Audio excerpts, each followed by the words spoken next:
जाग उठा टाइटानोबुआ, यही है इस कहानी का शीर्षक। दिल थाम लीजिए क्योंकि मैं शुरू करने जा रहा हूं एक रोमांचक कहानी।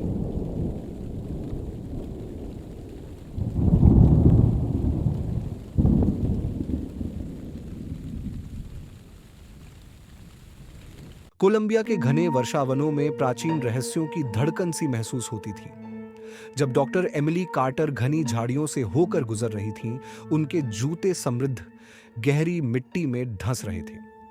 ऊपर पन्ना हरे रंग की छतरी सूरज की रोशनी को नृत्य करते पैटर्न में छान रही थी। एक अन्य दुनिया का वातावरण बना रही थी जिसने उनके मन को 60 मिलियन वर्ष पीछे खींच लिया। प्रागैतिहासिक सरीसृपों में विशेषज्ञता रखने वाली एक जीवाश्म विज्ञानी के रूप में एमिली ने असंख्य खुदाई स्थलों का अन्वेषण किया था, लेकिन यह स्थल अलग महसूस हो रहा था। ऐसा लग रहा था कि हवा में ही संभावना की ऊर्जा भरी हुई थी। डॉक्टर कार्टर, उनके एक स्नातक छात्र मार्को ने उत्साह से कांपती आवाज में पुकारा, आपको यह देखना चाहिए।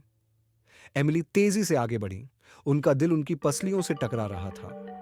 टीम हफ्तों से इस स्थल की खुदाई कर रही थी, असाधारण जीवाश्म खोजों की अफवाहों का पीछा करते हुए। जैसे ही वह खुदाई के गड्ढे तक पहुंची, उन्होंने देखा कि मार्को के उत्साह का कारण क्या था। एक विशाल कशेरुका, पूरी तरह से संरक्षित, पृथ्वी से प्राचीन प्रहरी की तरह उभर रही थी। यह वही है जो हमने सोचा था, उन्होंने अपने औजारों से सावधानीपूर्वक मिट्टी हटाते हुए कहा। टाइटानोबुआ। इस खोज ने वैज्ञानिक समुदाय में उत्साह की लहरें भेज दी। टाइटानोबुआ सेरेजोनेंसिस, अब तक ज्ञात सबसे बड़ा सांप, कभी इन भूमि पर राज करता था। 40 फीट से अधिक लंबाई तक बढ़ता था और 1 टन से अधिक वजन रखता था। लेकिन इस खोज को असाधारण बनाने वाली बात केवल पूरी तरह से संरक्षित हड्डियां नहीं थी। यह उन हड्डियों के साथ मिली एक चीज थी। टीम के आनुवंशिक विशेषज्ञ डॉक्टर जेम्स चेन ने नियमित विश्लेषण के दौरान एक बड़ी खोज की। एमिली, आपको ये रीडिंग्स देखनी चाहिए, उन्होंने एक शाम कहा। उनके चेहरे पर उनके अस्थायी कैंप प्रयोगशाला में लैपटॉप स्क्रीन की हल्की चमक पड़ रही थी। ये नमूने, इनमें संरक्षित डीएनए के अंश हैं। इस अवधि से मैंने अब तक देखे गए किसी भी चीज से बेहतर संरक्षित। एमिली की रीढ़ में एक सिहरन दौड़ गई। उष्णकटिबंधीय गर्मी के बावजूद यह संभव कैसे है? स्थिति बिल्कुल सही होनी चाहिए थी। मिट्टी की संरचना, तापमान, सब कुछ। आधुनिक तकनीकों के साथ हम जीनोम के महत्वपूर्ण हिस्सों को अनुक्रमित करने में सक्षम हो सकते हैं। तभी टीम के युवा सदस्यों के बीच फुसफुसाहट शुरू हुई। डॉक्टर सारा वॉल्च के नेतृत्व में, जो एक प्रतिभाशाली लेकिन महत्वाकांक्षी पोस्ट डॉक्टरल शोधकर्ता थीं, वे ऐसी संभावनाओं पर चर्चा करने लगे जो एमिली को असहज कर गईं। सोचिए इसके बारे में, सारा कहती रात की चर्चाओं के दौरान, हमारे पास तकनीक है, हमने पहले ही आधुनिक प्रजातियों का सफलतापूर्वक क्लोन बना लिया है, यह सदी की सबसे बड़ी खोज हो सकती है।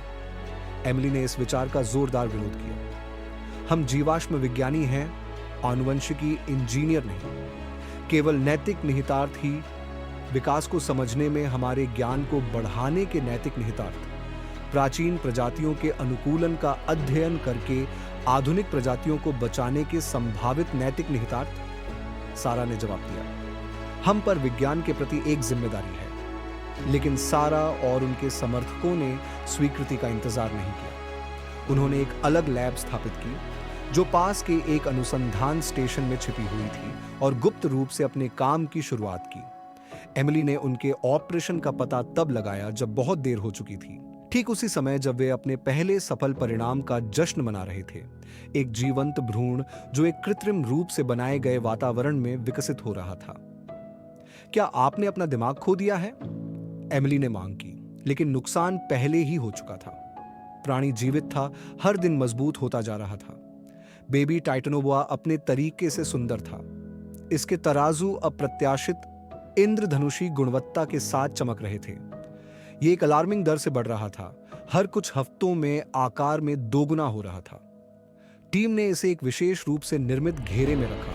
इसके व्यवहार, इसके भोजन के पैटर्न, इसकी बुद्धिमत्ता का अध्ययन किया। एमिली, अपनी प्रारंभिक आपत्ति के बावजूद इस प्रजाति के जीवित नमूने से आकर्षित हो गई जिसे उन्होंने इतने लंबे समय से अध्ययन किया था। लेकिन प्रकृति मानव बाधाओं से मुक्त होने का एक तरीका खोज लेती है। भागने की घटना एक उष्णकटिबंधीय तूफान के दौरान हुई जिसने अनुसंधान स्टेशन को अभूतपूर्व क्रूरता के साथ तोड़ा। बिजली चली गई, सुरक्षा प्रणाली बाधित हो गई और अराजकता में अब 20 फीट लंबा टाइटनोबोआ आसपास के जंगल में गायब हो गया। हमें इसे ढूंढना होगा, एमिली ने जोर देते हुए कहा, खोज दल का आयोजन करते हुए। इससे पहले कि यह पारिस्थितिकी तंत्र में स्थापित हो जाए, या इससे भी बदतर, इससे पहले कि कोई और इसे ढूंढे। शिकार एक समय के खिलाफ निराशाजनक दौड़ बन गया। उन्होंने वर्षावन के माध्यम से प्राणी का पीछा किया, विनाश के निशान का अनुसरण करते हुए टूटे हुए पेड़, विक्षुब्ध धरती और इसके भोजन के अवशेष। स्थानीय किसानों ने गायब होती मवेशियों की रिपोर्ट दी और पास के गांवों में जंगल में एक राक्षस के बारे में अफवाहें फैलने लगीं। डॉक्टर चेन ने सांप के भोजन स्थलों से नमूनों का विश्लेषण किया। यह अभी भी बढ़ रहा है, उन्होंने गंभीरता से बताया, और यह आधुनिक पर्यावरण के अनुकूल तेजी से हो रहा है जितना हमने सोचा था। इसका चयापचय, इसका शिकार पैटर्न, यह विकसित हो रहा है।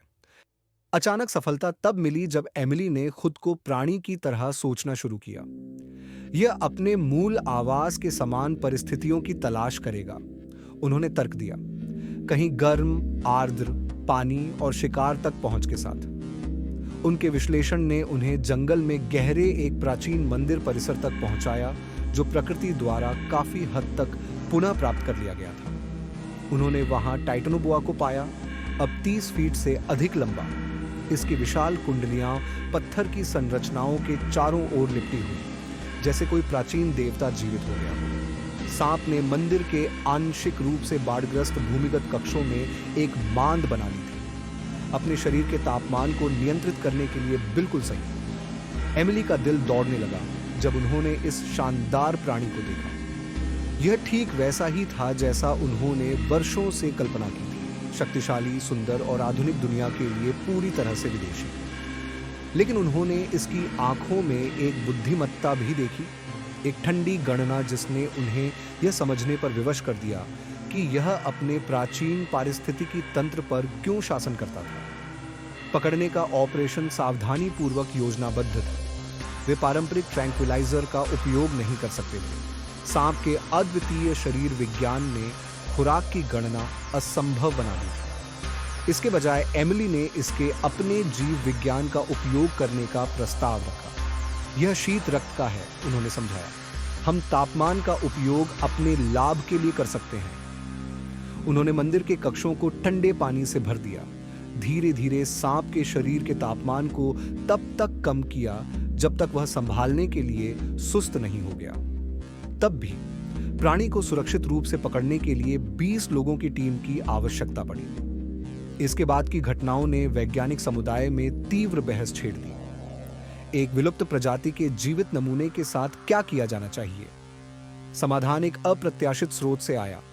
कोलंबिया के आंतरिक भाग में एक वन्य जीव अभयारण्य, जो अनुसंधान संस्थानों के एक अंतरराष्ट्रीय संघ द्वारा वित्त पोषित था। उन्होंने एक विशेष रूप से डिजाइन किया गया आवास बनाया जो पैलियोसीन युग की स्थितियों को यथासंभव करीब से दोहराता था। एमिली टाइटनोबोआ के नए घर के पानी के किनारे खड़ी हुई, उसे देखने लगी। प्राणी ने अंततः बढ़ना बंद कर दिया था, 35 फीट की लंबाई पर स्थिर हो गया था, अपने प्राचीन पूर्वजों से छोटा लेकिन फिर भी शानदार। क्या यह इसके लायक था? डॉक्टर चेन ने उसके बगल में खड़े होकर पूछा। एमिली ने इस सवाल पर सावधानी से विचार किया। हमने कुछ महत्वपूर्ण सीखा, उन्होंने आखिरकार जवाब दिया। सिर्फ टाइटनोबोआ के बारे में नहीं, बल्कि हमारे बारे में भी। हमने साबित किया कि हमारे पास अतीत को वापस लाने की शक्ति है, लेकिन हमने यह भी सीखा कि कुछ चीजें शायद अतीत में ही रहने दी जानी चाहिए। दुनिया बहुत बदल गई है। हम इस युग के दिग्गजों के साथ सह अस्तित्व के लिए तैयार नहीं हैं। लेकिन जब वह सांप को उसके घेरे में चलते हुए देखती तो एमिली जंगल की मिट्टी में दबे अन्य रहस्यों के बारे में सोचने से खुद को रोक नहीं पाती। दुनिया एक बार अद्भुत जीवों से भरी हुई थी जो कल्पना को चकित कर देते थे। शायद उनमें से कुछ को शांति से विश्राम करने देना ही बेहतर था, केवल उन जीवाश्मों में संरक्षित जिन्हें उनकी प्राचीन कहानियां बताने के लिए छोड़ दिया गया था। अभयारण्य एक प्रतिबंधित अनुसंधान सुविधा बन गया, जो दुनिया भर के वैज्ञानिकों को जीवित जीवाश्म का अध्ययन करने के लिए आकर्षित करता था। एमिली मुख्य शोधकर्ता के रूप में बनी रहीं, उस प्राणी को समझने के लिए खुद को समर्पित करते हुए जिसे उन्होंने जीवित करने में मदद की थी। उन्होंने इसके व्यवहार, शरीर विज्ञान और बुद्धिमत्ता पर कई शोध पत्र प्रकाशित किए, जिससे प्रागैतिहासिक सरीसृपों की हमारी समझ में क्रांति आ गई। लेकिन देर रात जब जंगल का कोरस पूरी तरह से गूंज रहा होता, वह कभी-कभी अवलोकन खिड़की पर खड़ी हो जाती, टाइटनोबोआ को उसके कृत्रिम आवाज में सरकते हुए देखती और उस पल को याद करती जब उन्होंने पहली बार महसूस किया था कि उन्होंने क्या किया है। सांप कभी-कभी रुक जाता, अपनी प्राचीन नजरों से उसे देखता और उन क्षणों में एमिली को 60 मिलियन वर्षों के विकास का भार खुद पर महसूस होता। यह अनुभव उनके जीवाश्म विज्ञान के दृष्टिकोण को बदल गया। उन्होंने अपना काम जारी रखा, लेकिन वैज्ञानिक खोज के साथ आने वाली जिम्मेदारी के प्रति एक नई समझ के साथ। अतीत में झांकने और उसकी अद्भुतताओं को वर्तमान में खींचने की शक्ति अब सैद्धांतिक नहीं रही, यह वास्तविक थी और यह सम्मान की मांग करती थी। जहां तक टाइटनोबोआ की बात है, यह पृथ्वी के अविश्वसनीय इतिहास की एक जीवित यादगार बनी रही। एक युग का दूत जब दिग्गजों ने दुनिया पर शासन किया था और अपने नियंत्रित पर्यावरण में यह फलता फूलता रहा, भविष्य की पीढ़ियों को एक ऐसी खिड़की प्रदान करता हुआ जो बेहतर या बदतर के लिए अब पूरी तरह से दफन नहीं रह सकती थी। फिलहाल जंगल ने अपने अन्य रहस्यों को छुपा रखा था, लेकिन एमिली जानती थी कि वे वहां हैं, प्राचीन मिट्टी में इंतजार कर रहे हैं, एक दुनिया की कहानियां बुनते हुए जो कभी थी और शायद पर्याप्त समझदारी के साथ उन्हें बिना जगाए समझा जा सकता है। हमारे अगले रिलीज नोटिफिकेशन के लिए स्टोरी ऑफ एनीथिंग चैनल को लाइक, शेयर और सब्सक्राइब करें।